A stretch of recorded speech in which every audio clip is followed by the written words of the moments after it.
साक्षी Delhi news. दोस्तों BPT Mumbai की एक बहुत बड़ी जगह जो है बीपीटी के हाथ में, बॉम्बे पोर्ट ट्रस्ट के हाथ में, और बहुत सालों से केस चल रहा है। आपको पता है कि बीच में कुछ एक्वायर भी कर लिया था गवर्नमेंट ने, और वहाँ पर सब रिलायंस का ग्राउंड वगैरह सब बन रहा है। मगर एक बहुत बड़ी तादाद जो आप कह सकते हैं रेसिडेंस और एक लकड़ा बाज़ार है, ये सब बीपीटी की साइड पे कॉर्नर पे है, मुंबई के साउथ मुंबई की तरफ आता है। अब यहाँ पर जो बीपीटी उनका कहना है कि हमारी जगह खाली करो, आप 1 साल तो या 100 साल से हमको कुछ नहीं पड़ो, हमारी जगह खाली करो। इसको लेके बहुत सालों से ये चल रहा है कि हम जगह क्यों खाली करेंगे। 150 साल से लोग यहाँ पर, उनका दादा परदादाओं की दुकान है, रह चुके हैं। आज अचानक बीएमसी कई साल पहले इनको नोटिस दी थी कि खाली करो, हमको जगह करना है, जिसके बाद मैटर सुप्रीम कोर्ट में गया। अब थोड़े दिन पहले बीपीटी ने एक टैक्टिक्स निकाला है कि हम इनको 100 गुना रेट बढ़ा के देंगे तो ये परेशान हो जाएंगे। इसी बात पे पूरा बात करते हैं। Eastern Mumbai land user association ने आज एक मीटिंग रखी लकड़ा बाज़ार की। हम आपको जो है लोकल लैंग्वेज में बताते हैं कि लकड़ा बाज़ार जो दारूखाना में, वहाँ के एसोसिएशन की पहले मीटिंग में बात करते हैं इब्राहिम सूर्या जी से, उनके प्रेसिडेंट। इब्राहिम भाई, क्या मसला ये प्रेसिडेंट? हाँ, ये मुंबई पोर्ट ट्रस्ट की जगह है जहाँ पर हम लोग 150 साल से, हमारे बाप दादा के ज़माने से यहाँ बिज़नेस करते आ रहे हैं।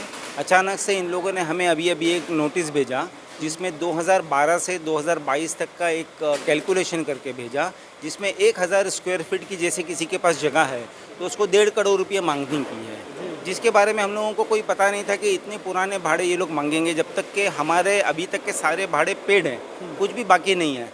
लेकिन इन लोगों ने अचानक से ये एरियर्स निकाला है कि डिफरेंस ऑफ रेट 10 साल का, 2012 से 22 तक का, कि आपने जो भाड़ा भरा वो ठीक है, लेकिन अभी जो आपको भाड़ा भरना है तो ये 10 साल का पुराना आपको इतना भरना है। तो जितना इन लोगों ने भाड़ा निकाला उतनी इस जगह की भी वैल्यू नहीं है, और अगर ये जो भाड़ा आगे भी अगर चलता है तो इससे अच्छी जगह प्राइवेट लैंड लॉर्ड से हमको आराम से मिल सकती है, मतलब इसके आधे भाड़े में भी मिल सकती है। तो ये लोग जो मांग रहे हैं ना, ये पैसा भाड़ा नहीं मांग रहे, ये बोल रहे चांद सितारे तोड़ के लाओ, चांद सितारे तोड़ के लाओ। चांद सितारे तो हम ला के दे नहीं सकते हैं। तो ये इलॉजिकल इन लोगों ने इसलिए किया ताकि हम लोग परेशान हो, कोर्ट कचहरी में हमारा खर्चा हो, हमारा पैसा हो, हमारा मेंटल स्ट्रेस ख़राब हो, और सबको ट्रॉमा में डाल के उन्होंने रख दिया। क्योंकि ऐसा व्यापारी जिसके पास 500 स्क्वायर फीट की जगह है, जिसकी अपनी पोजीशन 10-20 लाख की वर्थ की है, उसको अचानक 1.5 करोड़ का नोटिस आ गया, वो ट्रॉमा में। मैं समझता हूँ वो रेसिडेंस वालों को भी आया है, रई रोड से पूरा जो जाता है उनको भी आया है। एक बिल्डिंग को 1.5 करोड़ 2-2 करोड़ रुपए का नोटिस है, जो रेसिडेंस।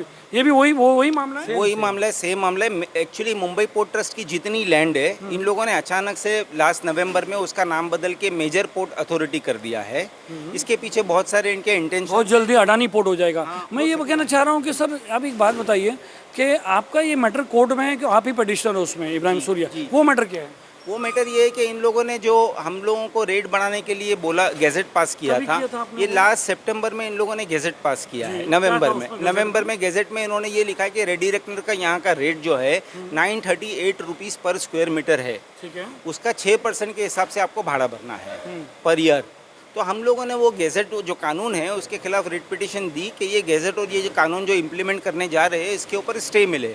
लेकिन अभी तक हम लोगों को हाई कोर्ट से डेट नहीं मिली, और डेट मिलने से दरमियान ही इन लोगों ने ये नोटिस दाखिल कर दी। हालांकि हमने इनको सर्विस दिया है, इनको जो रिट पिटीशन दाखिल की है उसके सारे डॉक्यूमेंट्स दिए हैं। इनको भी पता है कि कोर्ट में अभी मैटर है, तो कोर्ट के मैटर का उन लोगों ने कोई इंतज़ार नहीं किया और फ़ौरन हम लोगों को नोटिस भेज दी।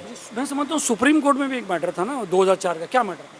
2004 में सुप्रीम कोर्ट ने, हम ये लड़ाई लड़ रहे हैं 1982 से 2004 में सुप्रीम कोर्ट ने हमें एक भाड़ा तय करके दिया, उस पे हर साल हमको 4% इंक्रीज़ के हिसाब से बीपीटी को पे करना था। 2012 आते ही बीपीटी ने हमें एक सर्कुलर इशू किया जिसमें ये लिखा कि हम आपसे जो भाड़ा ले रहे हैं वो एक प्रोविजनल रेंट है, और जो रेंट 2012 से आपका रिवाइज होने वाला है वो हम आपको एक फर्दर डेट पे बताएंगे। और आज वो 10 साल बाद हमको बता रहे हैं कि आपका 2012 में जो आप 5,000 भरते थे वो रेंट था 50,000 रुपया। अब वो विथ इंटरेस्ट वो हमको आज बोल रहे हैं एक साथ अमाउंट भर दो। 2 करोड़ 80 लाख रुपया मेरे पर्सनल प्लॉट के ऊपर लाइबिलिटी उन्होंने एरियर्स निकाला है। मेरा एक अकेले का ऐसे, मेरा 3000 फुट का प्लॉट है, उसके ऊपर 2 करोड़ 80 लाख रुपया एरियर्स वो बता रहे हैं। उसको वो 2 करोड़ 80 लाख भरने के बाद भी ना मुझे टेनेंसी राइट्स। क्या मार्केट वैल्यू होगी आपकी अभी 3,000 स्क्वायर फुट की? यहाँ की मार दारूखाना रेडी रेकनर को अगर हम फॉलो करते हैं तो पर स्क्वायर मीटर 24,000। जैसे भी अपन ने बोला ना 2.5 करोड़ की नोटिस है।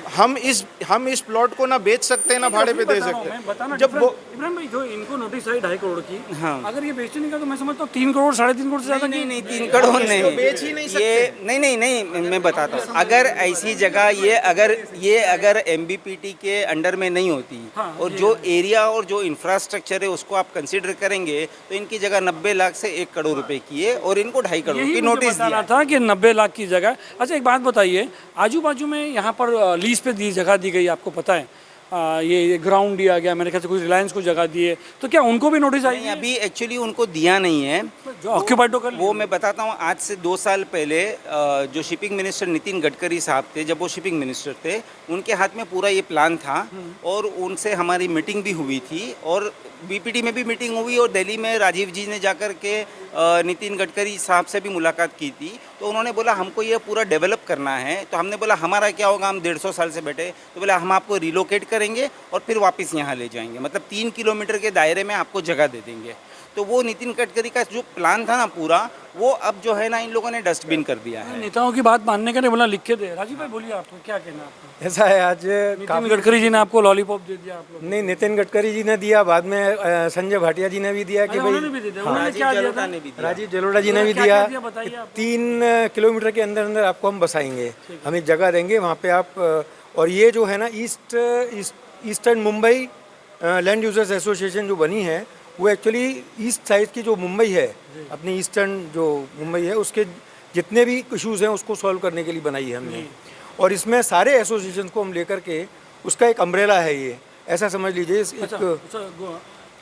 ईस्टर्न, हाँ, नंबर ऑफ एसोसिएशन को इसमें इंक्लूड करके, और इसको ये एक एपेक्स बॉडी है, उसकी एपेक्स बॉडी के रूप में हम लड़ेंगे जो भी मुद्दा आएगा। और इसमें हम सारे एसोसिएशन को जोड़ करके, जैसे कि रेजिडेंस वाले हमारे साथ में नहीं थे, रेजिडेंस वाले भी हमारे साथ आएंगे। अभी हम एक ही मेरे को एक मेरी पर्सनल नॉलेज की जानना है कि जो रेसिडेंस वाले को बोला था कि खाली करके चले जाओ, उसके बारे में क्या कुछ पता है कुछ आपके बारे में? नहीं, कोई खाली नहीं किया। नहीं, खाली तो कोई करेगा नहीं भाई। आज हमारे एडवोकेट प्रेरक ने बताया कि एक बिल्डिंग को 10 दिन के सिर्फ स्टे के लिए उन्होंने अप्लाई किया था, तो सिर्फ 10 दिन का स्टे मिला उनको। मतलब ये लोग गाजर मूली की तरह हमको काटने के ऊपर उतर गए हैं कि बस इनको कर्जदार बनाओ। कोर्ट में भी अगर ये जाएंगे, कुछ पता है आपको, जो रेसिडेंस को खाली करने बोला था, वो मैटर भी कोर्ट में चल रहा है? वो मैटर भी कोर्ट में चल रहा है। और गोकुल बिल्डिंग भी है जो कर्नाक बंदर में है। तो यानी अभी जितने BPT में रहने वाले हैं, जो उनके दादा परदादा रह चुके हैं, उनके सर पर लटकती तलवार है। लटकती तलवार है, ये बटाला से करके और कोलाबा तक का एरिया है पूरा। अभी हम आज तो मीटिंग की आपने, आज मीटिंग में लगभग 1000 लोग थे, और शायद मेरे ख्याल से आज तक की पहली मीटिंग है जिसमें 1000 लोग जुड़ा, क्योंकि लोगों को परेशानी खुद की है, पर्सनल लेवल पे आई है सब परेशानी। तो लोगों को जोड़ करके और हम लोग आगे एक चेन बनाने वाले हैं जो कर्नाक बंदर से लेकर के और बेलाट पियर तक जाएगी। और वो चेन हम शांति से लड़ाई लड़ने वाले हैं, हम लोग कोई मोर्चा निकालने वाले नहीं हैं। आप खाली अपने तक सीमित रखोगे कि दूसरे को भी एक साथ करके सबको हम हम मीटिंग लेंगे? आप ज्वाइंट मीटिंग लेंगे हम लोग सबको। नेक्स्ट आप क्या करेंगे? नेक्स्ट हम लोग BPT के पास जाएंगे, मेमोरेंडम लेके सारे लोग मिलकर के BPT के पास मेमोरेंडम जाएंगे। और सलीम भाई, एक बात मैं आपको बताना चाहूँगा कि एक बिजनेसमैन जो इनकम टैक्स GST सब भरता है, अब आप ये एक एग्जांपल छोटा सी ले लीजिए कि 500 स्क्वायर फीट की जगह में एक आदमी बिजनेस कर रहा है पिछले 10 साल से, पकड़िए 2012 से 22 तक का, और उसने पूरे 10 साल के अंदर जो उसकी कमाई है वो 25 लाख की हुई, जिसके ऊपर उसने इनकम टैक्स भी भर दिया। अब उसी आदमी को अचानक 1 करोड़ का नोटिस आता है, बताइए वो कहाँ से लाएगा? मैं आपको बताऊं, मेरे फ्रेंड की मालूम ही नहीं था। जी, मेरे फ्रेंड की जो नीचे शॉप है, ऊपर रेसिडेंस है, उनको 1.5 करोड़ का नोटिस अचानक आ गया। वो क्या छोटे छोटे जो 250 रुपया झाड़ू मारने का नहीं देते हैं पूरी बिल्डिंग में, उनको 1.5 करोड़ का नोटिस तो कहाँ से भरेंगे? तो आप सोच सकते हो इतना एग्जॉर्बिट रेंट बढ़ाने का मतलब क्या है, उनको यहाँ से हमको भगा देने का है। लेकिन इशू रेंट तो है ही, उसके बाद भी ये 2 करोड़ 80 लाख 2 करोड़ ये भरने के बाद भी हमारी लीगल स्टैंडिंग क्या? हम तो जहाँ पे थे वहाँ पे हम BPT। आप तैयार हो भरने के लिए? अगर कोई तैयार है for the sake of argument, कोई बोलता है चलो मैं भर देता हूँ, तो BPT क्या उसके नाम पे करने आप तैयार? मानोगे उसकी बात? अगर वो कोई नहीं भरेगा, कोई बात करके फायदा क्या? नहीं, अगर कोई स्टूपिड होगा वही भरेगा। हाँ, क्योंकि भरने का कोई सवाल ही नहीं उठता। एक एग्जाम्पल दिया कि इन लोगों ने हमको इतना अधर रखा है, मतलब ये कि आप भर भी दो, कुछ भी करो, लेकिन आपके ना नाम पे होगा, ना आपकी टेनेंसी रिन्यू होगी। मेरे आप, grandfather आपको हम की जगह आधी मेरे- आधी रात मेरे को नाम पे नहीं अच्छा बीपीटी अभी तक हमसे जो रेंट ले रही है वो लेते हुए भी हमको यही बोल रही है कि हम 24 घंटे में कभी भी आपको खाली करा सकते हैं। हालांकि इनके पास ऐसा कोई कानून नहीं है, फिर भी ये लोग बोलते हैं और हमको डराते हैं। हमारी बस बीपीटी से 2-3 दरख्वास्तें हैं। एक तो ये कि या तो हम लोगों के साथ में मिलके एक रीज़नेबल रेंट नक्की करे और ले आगे से, पिछला तो देने का कोई सवाल ही नहीं उठता है, या फिर ये जो डिमांड नोटिस पहले जो दिए ना ये वापस ले ले, नहीं तो फिर हम लोग तो कोर्ट में जाएंगे, वो भी कोर्ट में आएंगे और डेफिनेटली ह्यूमन ग्राउंड पे और ग्राउंड रियलिटी जो एरियाज की आपको नोटिस आए करोड़ों रुपए की, हर एक आदमी को आए, हर एक बिल्डिंग को आए, हर एक टेनेंट को आए, उसमें कुछ मुद्दत दी और एक्शंस की बात की गई है? 3 महीने के अंदर आपको भरना है तो आपको इंटरेस्ट नहीं लगेगा, 3 महीने के बाद इसके ऊपर इंटरेस्ट चालू हो जाएगा। अपने पास टाइम है कि अपन कोर्ट में जा सकते हैं, अपील कर सकते हैं। बिल्कुल कोर्ट क्योंकि इनकी नोटिस कैसी रहती है मालूम भाई, 24 घंटा मालूम है, सैटरडे नाइट को दे देंगे और 24 घंटा देंगे। भाई 90 दिन की मोहलत के बाद 1.25% महीना हमको वो लोग वो तो कोर्ट है, वो कोर्ट देखेगी। नहीं, हमने बीपीटी को भी मालूम है कि इस ज़मीन को हम लोगों ने 100 साल से जिंदा रखा है। ये ज़मीन में कोई नहीं आता था, कोई कुछ नहीं करता था, हमने जिंदा रखा है और ये झोपड़पट्टी हो जाती है। और आप ताज्जुब करोगे कि यहाँ जितने झोपड़े बने हुए हैं ना, उनको बीपीटी झोपड़े के बदले में सब कुछ देने को तैयार है। जो आज से 4 साल पहले झोपड़ा बनाया है उनसे डॉक्यूमेंट लेके उनको एसआरए दे रही है, और जो इतने बरसों से लीगल बिजनेस कर रहे हैं उनको कुछ देने को तैयार नहीं है, बल्कि उनको लूटने की कोशिश कर रही है। तो ये पॉसिबल नहीं है। आपने कुछ अब ये थोड़ा सा खत्म करते हैं इसको जल्दी, सब समझ में आ गया, सारी पॉइंट कवर हो गई, कुछ बाकी है? ऑलमोस्ट कवर्ड है जी। अभी। ये जो नेक्स्ट स्टेप अभी आप क्या करोगे? नोटिस आपके हाथ में, डीओ आ गया है, एक आपकी इलेक्ट्रिसिटी काटने के लिए एक आदमी खड़ा हुआ है नीचे, अब क्या करेंगे? 3 महीने का टाइम। सर हम लोग कोर्ट का अप्रोच किए हैं और कोर्ट से कोर्ट का अप्रोच किए हैं, और हम उम्मीद रखते हैं कि कोर्ट जो है ह्यूमैनिटेरियन ग्राउंड पे और फेयर तरीके से हमारी सुनवाई होगी, क्योंकि हमने एक तरह से ये जगह को बचाया है। जैसे कि इब्राहिम सूदियानी जी ने कहा कि अगर ये जगह हम लोग नहीं बैठते, इसको प्रोटेक्ट नहीं करते, तो ये भी एक स्लम बन जाता। अनफॉर्चुनेटली क्या है, हम लोग बिजनेस कम्युनिटी टैक्स पे करती, सब कुछ करती है, और गवर्नमेंट हमारी नहीं सुन के हमारे ही पैसे से आज प्रधानमंत्री आवास योजना में इनको घर देने की बात करती है। और हम जो यहाँ बैठ के परसों से बिजनेस किए हैं, हम लोग एक तरह से कैसा है कि जॉब अपॉर्चुनिटी क्रिएट की है। एक छोटा सा वर्कशॉप है तो उसमें कम से कम 20 आदमी काम करते हैं, वो 20 आदमी के 200 आदमी का पेट भरता है। तो एक तरह से एक छोटा सा वर्कशॉप बंद होने से कम मिनिमम 100 आदमी की रोज़ी जाएगी। तो ये इतने बड़े वॉल्यूम पे, खास करके आज ये प्रेजेंट सिचुएशन है कंट्री में कि हर तरफ आवाज़ उठ रही है कि बेरोज़गार है, तो क्या ये मुद्दा नहीं है?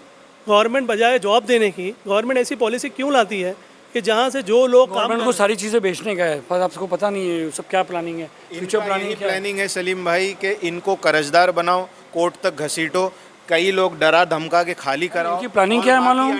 अडानी भाई को इनकी प्लानिंग क्या है मालूम? यहाँ बसा दो, अडानी भाई को ये ले लो भाई, ये ले लो, यहाँ पे इंटरनेशनल पोर्ट बनेगा, यहाँ पे ये आएगा, यहाँ पे मैं बहुत कॉन्फिडेंट से बोलता हूँ, मेरे साथ में बहुत सारे लोग हैं, हिंदुस्तान की पब्लिक है, बड़े कॉन्फिडेंट से बोलता हूँ कि ख्वाब देखने का हक सबको है, बीपीटी को भी है। वो ख्वाब देखती रहे, ये हमारी ज़मीन थी, है और रहेगी। हमारी ज़मीन थी, है और रहेगी। ये थे land eastern Mumbai land user association, बहुत अच्छे से इन्होंने समाप्त किया। मैं सोच रहा था मैं समाप्त कैसे करूं। सलीम शेख, गली न्यूज़।